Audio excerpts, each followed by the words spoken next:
Changing the world starts within you, from your happiness. A lot of people want change in their lives, or even to change the world. We place the responsibility of how things are on governments, destiny, luck, other people, society, our looks, and our genes. Everything is interconnected, so it's possible to take full responsibility for everything that happens to you, preferably without blaming yourself, but with love, acceptance, and forgiveness. This is still radical news for the majority of people, but the shift is here, so keep reading for more clarity. The only way to change the outside world is by changing the inner world, by changing the self. Not just because you change your perception, but also, on a fundamental level, if you change the energy frequency of your own consciousness, the external frequencies that are interconnected with that and are constantly relating with all that is also change. Your inner world and your outer world are intertwined. They're both united as part of our non-dual reality. And when we start focusing on managing our life from within, dominating our frequency instead of our circumstances, it's easier to see the beautiful way in which everything is connected. Trying to dominate the external world is like trying to pull out weeds of an enormous garden. As soon as you get rid of one, two new seem to pop up. Change starts from within.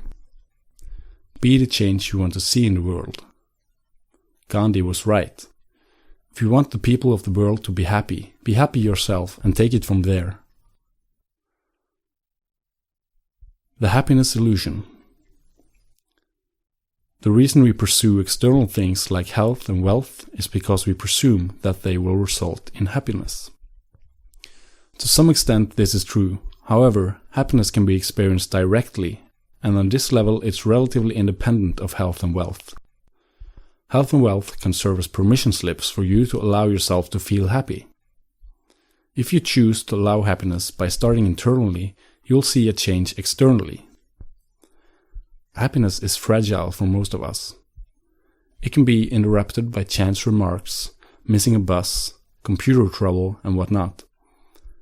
Don't form excessive attachments to the outside world. Have a strong relationship with your inner world, the infinite consciousness within you that is connected to all phenomena. The external stimuli are not what governs you. The physical body, the mechanical world, and the senses are what we have learned is true since birth. I am this body, you're that body, separate from me. The realm of basic emotions, our basic fears, our basic impulses, jealousy, greed, selfishness, desire, these are seen as necessities for our survival. But our inner reality, the eternal consciousness that's there before and after the appearance and disappearance of any of these stimulants, that's what we truly are and what we should associate with. All appearances are made out of the same energy. Nothing in existence exists apart from this presence energy, and the uniqueness of every appearance exists in union with the oneness of it. The stronger our connection to this, the greater the chance of inner revolution and therefore outer. If we base our happiness on circumstances, it will be fragile. A minor event can ruin our entire day if we let it. Always practice letting go of resistance and the need to control circumstances. Take command over your inner garden instead. Your inner world, where there are no limits except those you create yourself. Tend to it with great care and your whole life will change. Like magic, you will start to see your circumstances align with how you feel inside, paradoxically, at the moment when you let go of the need to control the outer world. If we place our happiness in the hands of external appearances, we're bound to suffer. Such misplaced happiness is the definition of attachment. We become aware of our attachments when we think of losing something we desire, because we associate our good feelings with the presence of certain external stimuli, and our bad feelings with the lack of these. The concept is simple enough. In order to free yourself from an attachment to, say, a person, you must show yourself that the happiness always have come from your own heart, and that the person simply function as a permission slip, allowing you to channel that happiness into your being upon seeing the person. Let go of the judgment, and love takes its place. From judgment to love and wisdom. We all judge to some degree, almost all of the time. We make mental images of people, including ourselves, and project certain qualities onto them. If we judge and have negative thoughts, we feel separation, an inner aloneness that gives birth to a need to be complete. We seek out partners to fill holes within instead of realizing that there are no holes. We react with fear, anger, and jealousy when the person does not match our mental image. Our expectations of what the relationship would give us is threatened. We've given away our own power over and responsibility for our own happiness to something external to our deepest self, a mental construct projected onto another being or a relationship. Of course, reality can never match the image, and this leads to inner conflict and suffering. All of this goes for relationship with others, but also with the image of self. The judgment relates closely to the sense of separation. When we are born as humans into this world, we learn to identify with the body. We can feel its pains and control it. Our main center of focus seems to reside in the body. This leads us to a condition of separation. If everything except for the body is seen as not you, then everything forms a threat to your existence. Some of the highest states of spiritual understanding are wisdom and love. In a condition of pure wisdom, nothing is seen as you, and therefore nothing poses a threat to your existence. In a condition of pure love, everything is seen as you, thus you don't feel a threat because you know that everything is fundamentally you. In other words, we can say that separation leads to contraction, wisdom leads to nothingness, and love leads to expansion. The beauty is that we have the choice to integrate all of these perspectives into our reality. We have the choice as human beings to label what we encounter in every moment as either separate from ourselves or more of ourselves. Separate from yourself or more of yourself. You're born alone and you die alone. This is a statement I've heard used in many different contexts. At first glance, it sounds pretty depressing to most people. Loneliness sounds scary. On a deeper level, it's true that we are born alone and die alone. We only meet others through our own perception, which is our interpretation of the stimuli our brain receives. We meet a mirror image of ourselves. Is it possible to put aside all images? I say yes. When freed from the reflections of our own conditioned beliefs and judgments, we dip in the ocean of oneness and see that at these depths, beyond images and mental constructs, we're all one. Alone. All in one, or just one. People who have had near-death experiences, NDEs, report feeling an immense connection to everything as well as unconditional love, acceptance, and total serenity. Their reports don't match our collective interpretation of the word loneliness at all.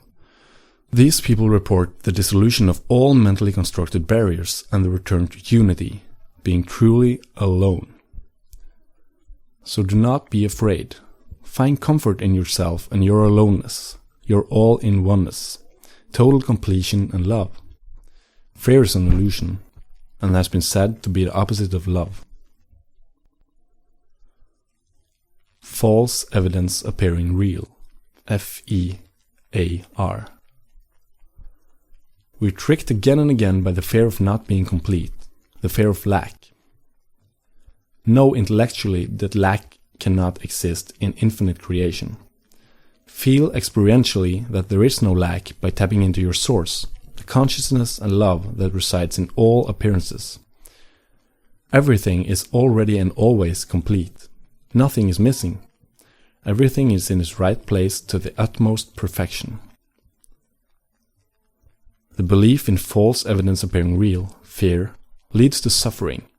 Fear leads to anger, hate, inner chaos, emotional upset, and judgment. Also, the need to conserve and protect the false self, the mentally constructed ego that sees separation as real. It envies, it compares.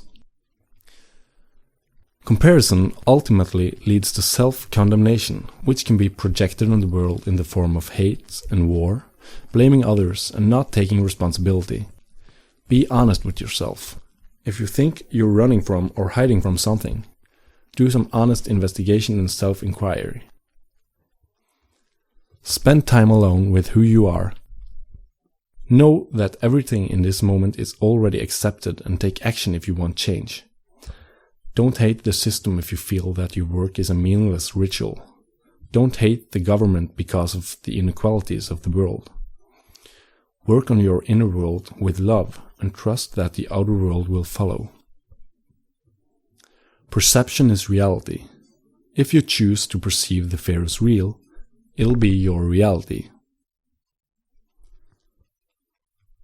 The solution? Let go. Choose points of view that resonate with you. Points of view that feel good, but see and understand as many points of view as you're capable of.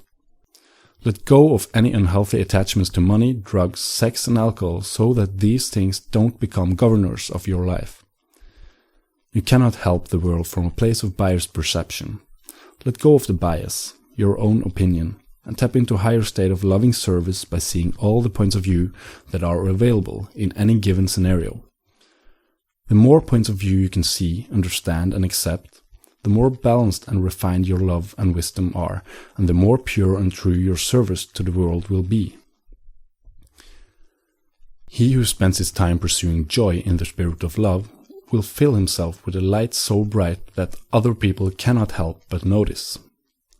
The outer realm will follow the inner, manifesting more loving and joyful people everywhere by ignition of their own inner lights. Revolution starts from your core self. Before you try to change other people's actions, take a look within yourself at your reaction to those actions. Focus on resolving all inner conflict and revolutionizing the inner realm, not caring about the outer realm for a moment, and you'll be of service in the purest and most effective way. Lead by example. If you're not happy, you're not helping. Who wants to listen to someone who is angry and unhappy with the way things are? More angry people. Ripples of anger spread. Wouldn't you rather listen to someone who radiates with pure bliss and remains non-reactive to whatever challenges, problems, or ideas and illustrations of a broken society that is thrown at them? Wouldn't you want to be more like that yourself instead of being like the grumpy and unhappy person? Most people would. Which is one of the many reasons why being happy is the precursor to being of effective service to the world. Ripples of loving joy and happiness spread. A more fundamental reason, however, can be seen if we think in terms of the energy vibrating at a certain frequency that everything consists of. Even modern physics points to that there is an underlying field of intelligence, consciousness, that's everywhere. String theory claims that tiny vibrating strings are the building blocks of the universe. Everything is interconnected and everything is energy. The more we understand this, the more we see that we should focus on feeling good from the inside out. This is not being passive, something that can be hard to see at first if you believe that you need to fight the government, sign every petition and keep yourself updated on everything that is going on in the world, even if it tires you and lowers your mood. These things can be world-changing, but you still need to monitor yourself. Are you happy? Are you a reflection of what you are fighting? Do you bring with you the same hate that you feel you are fighting? Is hate the way to conquer hate? Should you fight fire with fire? Bomb for peace? Raising your frequency to one of pure joy and love is not passive at all, but quite the opposite.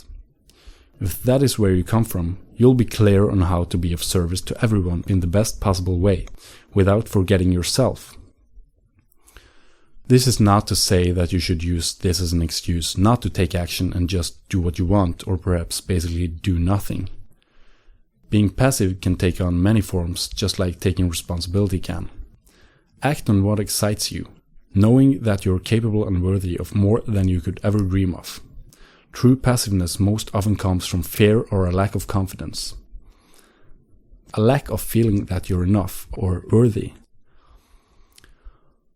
Work on your inner self until you truly know and feel that you're worthy. In fact, you already and always have been and will be worthy of more than you can imagine. And so there really is no need for inner work either, if not only to remove your own barriers against tapping into the feeling of this. Action and service from high states of love and wisdom can take any form, so we can still sign petitions and speak up for new ideas in politics if that's what makes you tick. Doing such actions within the frequency of love and service and fearless bliss will be extremely more powerful than coming from a place of despair or distrust. There are too many circumstances and events going on in your external life to be able to keep track of. By instead focusing first and foremost on taking control over your internal life and feeling great there, the external will follow effortlessly. It'll unfold in magical ways, inviting you to take action on the right things, and you'll flow with ease, in alignment. You'll flow towards what you desire, but it also really won't matter to you, which will only attract it even more efficiently. You have no attachment to the outcome, you just do, in the now, coming from a place of love and joy, not placing your happiness outside of your own responsibility. Fearlessly following your joy and excitement is the most activist thing you'll ever do. Bring change by being happy.